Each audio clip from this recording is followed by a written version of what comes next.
আসসালামু আলাইকুম। সবাইকে স্বাগত জানিয়ে শুরু করতেছি আজকের আয়োজন। আমাদের দিনাজপুরের জনপ্রিয় একটা ফল হচ্ছে লিচু। তাই আজ আমি সেই লিচু দিয়ে দারুণ মজার একটা রেসিপি আপনাদের সাথে শেয়ার করব। রেসিপিটা দেখার জন্য আমার সাথেই থাকুন। আমি এখানে প্রায় 16-17টা লিচু নিয়েছি। লিচুগুলো আগে থেকে ভালোভাবে ধুয়ে পানিটা ঝরিয়ে নিয়েছি। এবার লিচুগুলো এইভাবে খোসা ছাড়িয়ে লিচুর ভেতরের আঁশটা বেছে নিতে হবে এবং বিচিটা আর খোসাগুলো ফেলে দিতে হবে।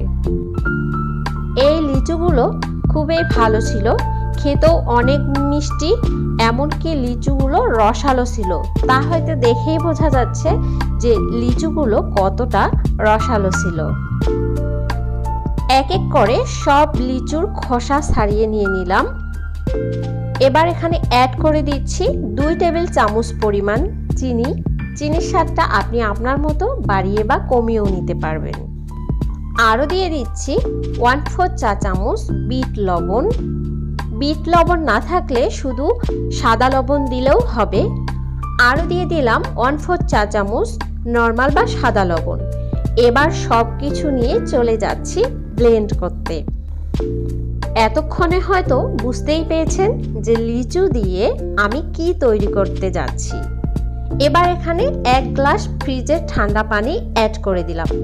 এখন ঢাকনা দিয়ে ভালোভাবে ঢেকে বেশ কয়েকবারে এগুলোকে ব্লেন্ড করে নিতে হবে। ভালোভাবে ব্লেন্ড করে নিলেই কিন্তু তৈরি হয়ে যাবে লিচুর জুস বা লাচ্ছি। লিচুর জুসটা তৈরি হয়ে গেছে, এবার পরিবেশন করে নিচ্ছি। প্রথমে গ্লাসে 2 টুকরো লেবুর স্লাইস দিয়ে জুসটা এইভাবে পরিবেশন করে নেবেন। এতে করে লেবুর একটা ঘ্রাণ ছড়াবে এবং খেতেও ভীষণ মজার লাগে।